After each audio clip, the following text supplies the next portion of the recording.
सो PR के topic में था। ओके। एंड जब भी आप रियल वर्ल्ड में आप जॉब करोगे, सो पीआर जो भी डॉक्यूमेंट टाइप है आप कभी भी स्टैंडर्ड यूज नहीं करते हो। ओके। कोई company standard document type use नहीं करती है। हर कंपनी कस्टमाइज्ड ही डॉक्यूमेंट टाइप यूज करती है। सो आपको भी कस्टमाइज ही यूज करना होता है। ओके। तो आपको मालूम होना चाहिए क्रिएट कैसे किया जाता है कस्टमाइज्ड ओन डॉक्यूमेंट टाइप। जैसा बिजनेस सिनेरियो रहेगा, जैसा क्लाइंट का रिक्वायरमेंट, उसके अकॉर्डिंग आपको। और हर एक डॉक्यूमेंट, सपोज अभी मैंने ZSTR किया, तो सपोज ये स्टैंडर्ड के लिए था। अब सपोज किसी ने बोला कि सब कॉन्ट्रैक्टिंग के लिए भी अलग से करो आप क्रिएट, सो उसका नंबर रेंज आपको अलग देना होगा, ताकि इजिली आइडेंटिफाई हो सके कि हाँ ये पर्टिकुलर इस रीजन के लिए क्रिएट किया गया। मतलब आप नंबर रेंज देख के, 5 सपोज 5-1 सीरीज है, सब 5-1 सीरीज देख के आप आइडेंटिफाई कर सकते हो कि हाँ ये स्टैंडर्ड का है। 6-1 सीरीज है तो ये सब कॉन्ट्रैक्टिंग का है। 7-1 सीरीज है तो कंसाइनमेंट है। 8-1 है तो ये। सो आप इस तरीके से आप डिफ्रेंशिएट कर सकते हो, आइडेंटिफाई कर सकते हो क्लियर। ओके। ये पर्पस होता है कस्टमाइज डॉक्यूमेंट टाइप का। और उसी के बेस पर आप रिलीज स्ट्रेटजी भी आप ट्रिगर करा सकते हो। ओके। सो मैं आपको ये स्क्रीन में ही अभी, अब आपका नेक्स्ट जो है, मैं आपको सेम पीआर का आपको कभी क्रिएट करके दूंगा, ME51N। एंड इसमें आपको जो सेलेक्ट करना है, जो अभी आपने क्रिएट किया है, ZSTR, ये store purchase requisition. Enter press करना है, देन आइटम ओवरव्यू,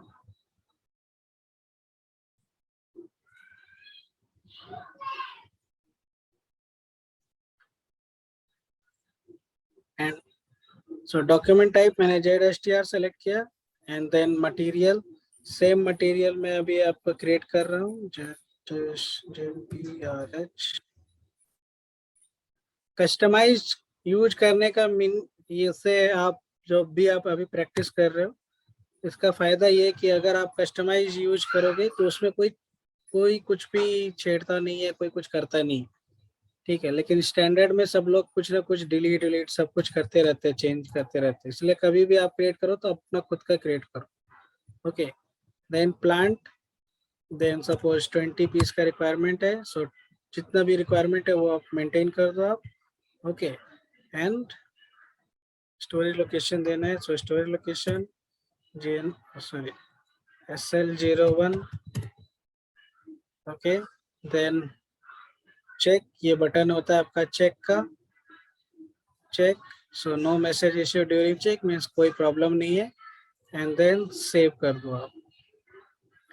अब आप देखो ये 8-1 सीरीज आया है। अब ये 8-1 सीरीज कैसे आया? क्योंकि आपने मेंटेन किया वो नंबर रेंज कि 8-1 ही सीरीज आना चाहिए ZSTR के लिए। ठीक है। अगर आपको डायरेक्टली उस स्क्रीन में जाना है, सो OLMET कोड होता है, तो उससे क्या होता है, डायरेक्टली आप कॉन्फ़िगरेशन स्क्रीन में आप पहुंच जाते हो, सीधा परचेजिंग व्यू में। आपको पूरा मेन्यू पाथ के थ्रू नहीं जाना होता है। इस परचेजिंग व्यू में purchase requisition, define document types, position, ZSTR, enter. और आपने दिया था नंबर रेंज P1। अब P1 में आपने क्या मेंटेन किया हुआ था, कौन सी सीरीज मेंटेन की हुई है? सो P1 में 8-1 सीरीज मेंटेन किया आपने। सो ये आपका फर्स्ट नंबर रेंज आपका क्रिएट हुआ है। ठीक है। सो इसी को बोला जाता है, ये होता है आपका कस्टमाइज्ड। ठीक है। ये आपको एज ए कंसल्टेंट आना चाहिए, कस्टमाइज्ड कैसे क्रिएट किया जाता है।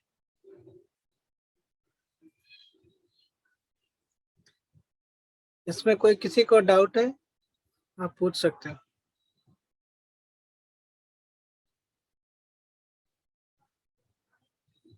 नंबर रेंज में या डॉक्यूमेंट टाइप में कोई डाउट है?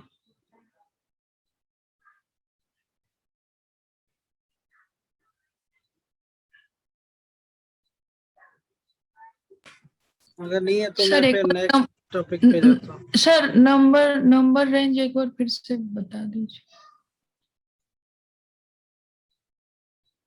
हेलो। हेलो।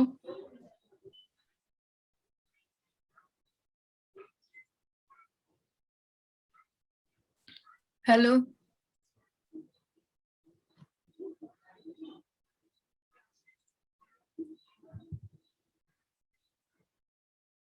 आवाज नहीं आ रही, आप मैसेज में आप लिख दो। सोनी आप कुछ बोल रहे हो, मैसेज में आप लिख दो।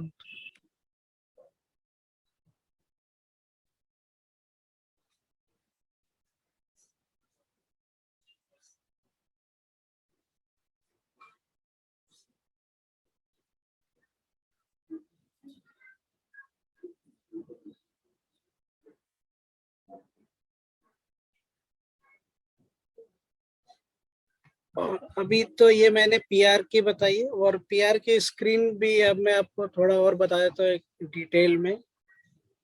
सो जैसे आपने पीआर जनरेट किया था, जब आप PR, okay. So number range क्या होता है, मैंने आपको पहले भी बताया था मटेरियल मास्टर में नंबर रेंज बताया था। एक होता है आपका इंटरनल, एक होता है एक्सटर्नल।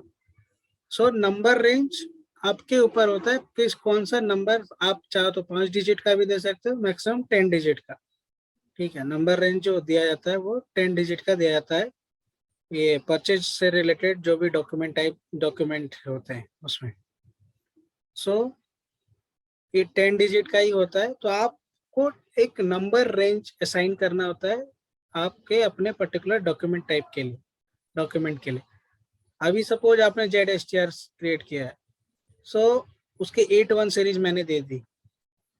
सो 8.1 से वो स्टार्ट हो रही है। अब सपोज आपने जेड पी आर एस करके एक आपने सपोज प्रोजेक्ट के लिए एक आपने डॉक्यूमेंट टाइप क्रिएट किया, तो आप जेड ये पर्टिकुलर एक नंबर रेंज सपोज नंबर एक सिस्टम क्रिएट करके देगा एक, तो वो आप कैसे आइडेंटिफाई करोगे कि किस पर्टिकुलर डॉक्यूमेंट के लिए है। सो उस केस में आपको क्या करना होता है, एक नंबर रेंज दे देना होता है कि suppose Z S T R है तो 8.1 सीरीज होगा, जेड पी आर जे है सो 5.1 सीरीज होगा। तो जैसे ही 5.1 से कोई भी डिपार्टमेंट का पर्सन देखेगा तो वो इजीली कंफर्म कर देगा कि हाँ ये प्रोजेक्ट का पीआर है और ये फलाना का पीआर और इसका है। और ये नंबर रेंज दो टाइप के होते हैं, इंटरनल और एक्सटर्नल। और जब मैंने यहाँ नंबर रेंज क्रिएट किया था, यहाँ पर आप देखोगे अगर P1, तो मैंने कहीं पे भी टिक नहीं किया। ये जो बटन होता है एक्सटर्नल का, मीन्स आप अगर आप सपोज एक्सटर्नल पे टिक कर देते हो तो होता क्या है, आपको खुद से नंबर एक क्रिएट करना पड़ता है, नंबर लिखना पड़ेगा पूरा 81000 ऐसे करके पूरा लिखना पड़ता है। तो ये सब चीजों से बचने के लिए ही हम इंटरनल असाइन करते हैं कि हमने असाइन कर दिया कि ये नंबर सीरीज आनी चाहिए। तो हम डायरेक्टली आप जब जैसे क्रिएट करोगे सिस्टम बाय डिफॉल्ट जो भी सेटिंग आपने कॉन्फ़िगरेशन किया हुआ है उसके अकॉर्डिंग नंबर क्रिएट हो जाएगा। सो ये होता है आपका नंबर नंबर रेंज। अभी ये हो कोई डाउट है?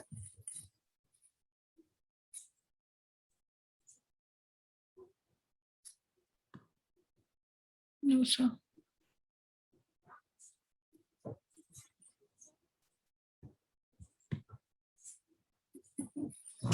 अगर डाउट नहीं है तो मैं फिर नेक्स्ट टॉपिक पे जाता हूँ। Okay sir. जैसा भी है आप डायरेक्टली आप मैसेज में आप लिख सकते हैं।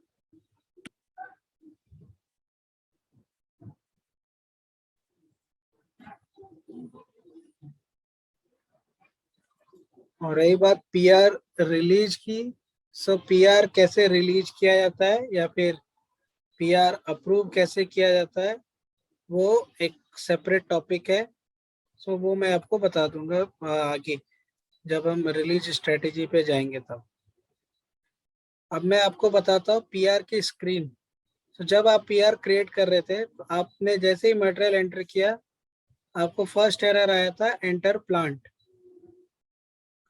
सो आपने प्लांट मेंटेन किया, लेकिन आपने स्टोरेज लोकेशन का कोई एरर नहीं आ रहा था, स्टोरेज लोकेशन मैंने मेंटेन किया। वो एरर क्यों नहीं आया?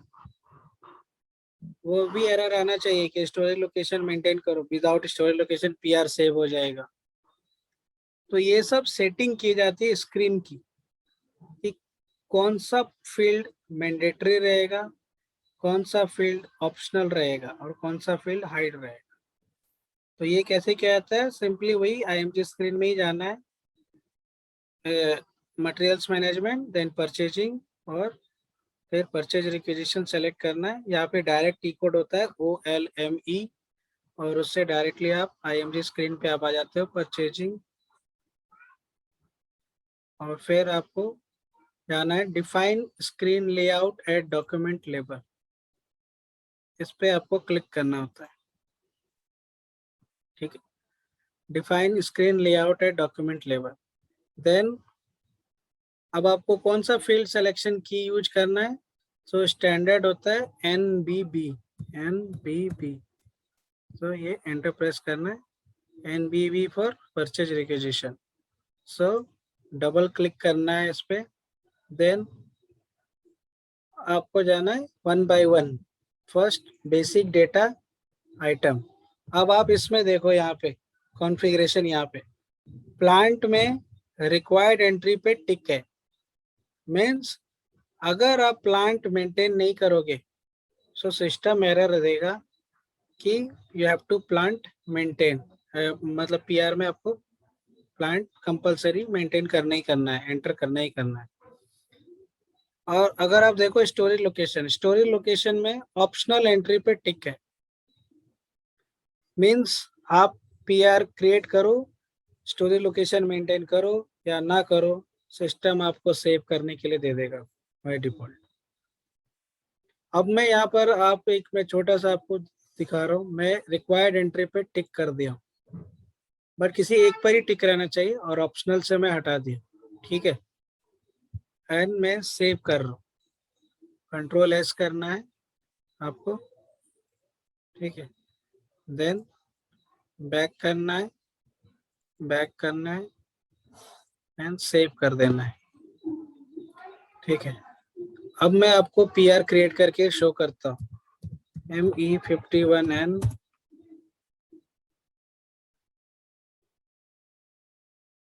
ये आप क्लोज कीजिए,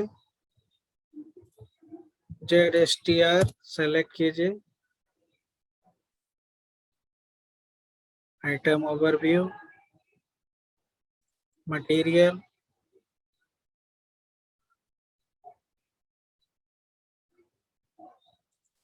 so ZBRH, एंटर,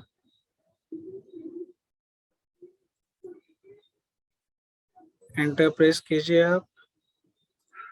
ये देखो फर्स्ट एरर आया प्लांट, क्योंकि प्लांट कंपलसरी है। सो प्लांट मेंटेन कर दो आप, BSH2, एंटर। अब देखो नेक्स्ट एरर है क्वांटिटी का, क्वांटिटी क्योंकि कंपलसरी है 30, एंटर। अब देखो नेक्स्ट एरर आया एंटर स्टोरेज लोकेशन, बट जब मैंने लास्ट टाइम पीआर क्रिएट किया था तब मुझे एरर नहीं आया था। ये मैंने बाय डिफॉल्ट मेंटेन किया, मैंने खुद मेंटेन किया था स्टोरेज लोकेशन। सो ये इस टाइप से सेटिंग की जाती है। ओके, क्लाइंट आपको क्या दे बोलेगा, उनकी रिक्वायरमेंट रहती है कि पीआर सेव नहीं होना चाहिए जब तक कि स्टोरेज लोकेशन मेंटेन ना करो, या फिर जब तक कि ट्रैकिंग नंबर मेंटेन ना करे, किसने रिक्वेस्ट किया ये फील ना हो, तब तक डॉक्यूमेंट सेव ही नहीं होना चाहिए। सो हर एक डॉक्यूमेंट की स्क्रीन लेआउट सेटिंग होती है, वो आपको कॉन्फ़िगरेशन में जाके मेंटेन करना होता है।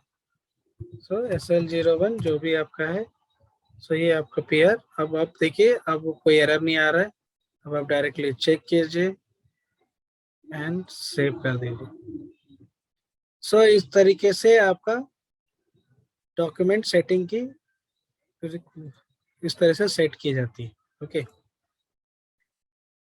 यहाँ पे जाना है, डिफाइन स्क्रीन लेआउट है डॉक्यूमेंट लेवल, फील्ड सिलेक्शन की स्टैंडर्ड है आपका एनबीबी, यही यूज करना है आपको, और फिर इस पर डबल क्लिक कर देना है। एंड इसमें आप जो भी आप चेंजेस करना है, सपोज क्वांटिटी एंड प्राइस में जाइए। अब आप देखो क्वांटिटी अगर आप एंटर नहीं करोगे तो सिस्टम आपको एरर थ्रो करता है कि आपको क्वांटिटी मेंटेन करना ही करना है, यूनिट मेंटेन कंपलसरी होना चाहिए, प्राइस एंड प्राइस यूनिट ये सब कंपलसरी है।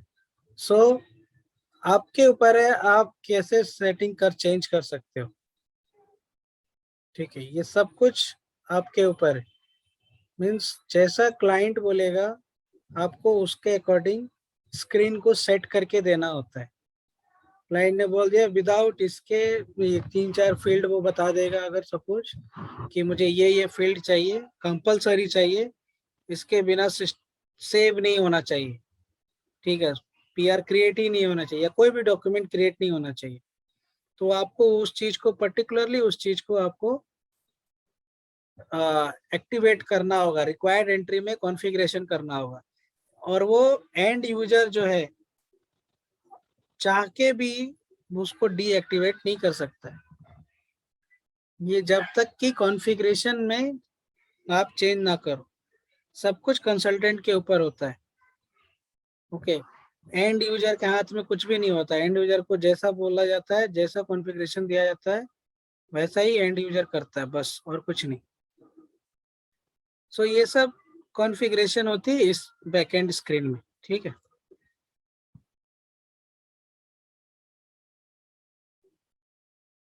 कल मैं आप लोग को बताऊंगा परचेज ऑर्डर, इसी टाइप से कैसे अलग अलग परचेज ऑर्डर क्रिएट किया जाता है, सब कुछ। ठीक है, इसके परचेज ऑर्डर की कॉन्फ़िगरेशन। और जैसे ही ये PR and PO part complete होता है, फिर मैं आपको पीआर पीओ, उसके बाद फिर मैं आपको पीओ बनने के बाद वेंडर जैसे आपको मटेरियल देता है तो रिसीव कैसे किया जाता है वो मैं आपको बता दूंगा। और उसके बाद फिर मैं आपको रिलीज कैसे किया जाता है पीआर और पीओ, इसके मैं आपको डिटेल में एक्सप्लेन कर दूंगा। ठीक है,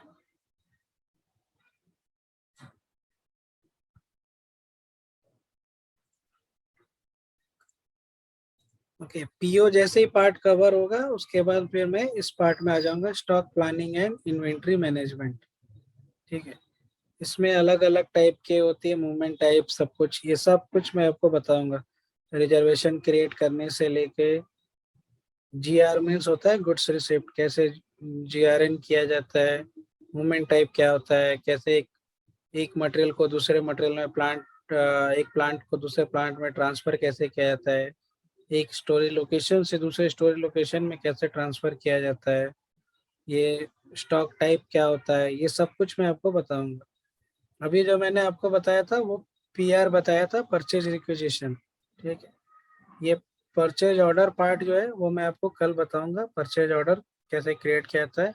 और परचेज ऑर्डर में भी 5 टाइप के परचेज ऑर्डर होते हैं, अलग अलग टाइप के, अलग अलग सिनेरियो में क्रिएट किया जाता है। तो वो मैं आपको 1 बाय 1 आपको बताता चला जाऊंगा। ठीक है, आप लोग बस कंटिन्यू में प्रैक्टिस कीजिए,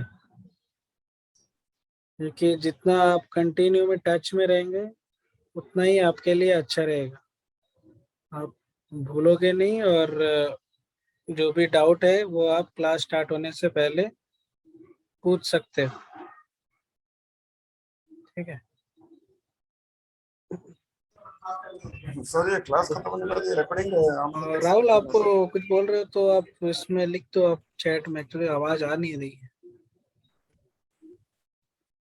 सर और सर जो भी आपके डाउट्स रहते हैं वो सब आप नोट डाउन करके रखा करो, एक डायरी में या जहाँ भी है। और जो भी आप क्रिएट कर रहे हो, कॉन्फ़िगरेशन कर रहे हो, उन सब की एक बना के रखा करो आप, एक एक्सेल शीट या नोटपैड जो भी है।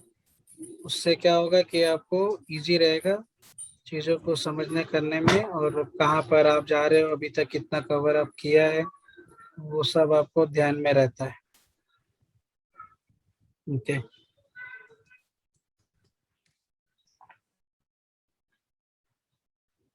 ठीक है, लॉक डेटा अनलॉक कैसे करें? कौन सा लॉक डेटा अनलॉक किया मैंने?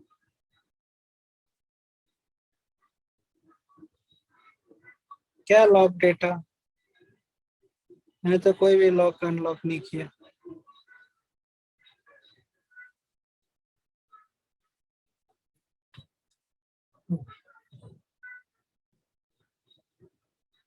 ओके, SM12, हाँ ये SM12 ये सही है, आपने लिखा है नीलिमा। SM12 टी कोड से अगर किसी का यूजर आईडी का लॉक का एरर आता है तो SM12 में जाके उस particular user ID copy paste करके एंटर करना होता है और सेलेक्ट करके डिलीट करना होता है, उससे अनलॉक हो जाता है। फिर आप जो जो भी आप पार्ट करने वाले हो वो पार्ट आप कर सकते हो।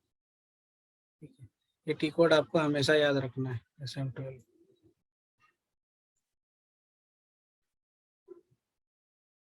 ठीक है,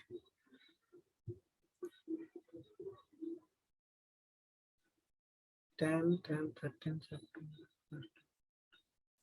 ओके, ठीक है, ओके देन आज की क्लास स्टॉप करते हैं और कल मैं फिर आपको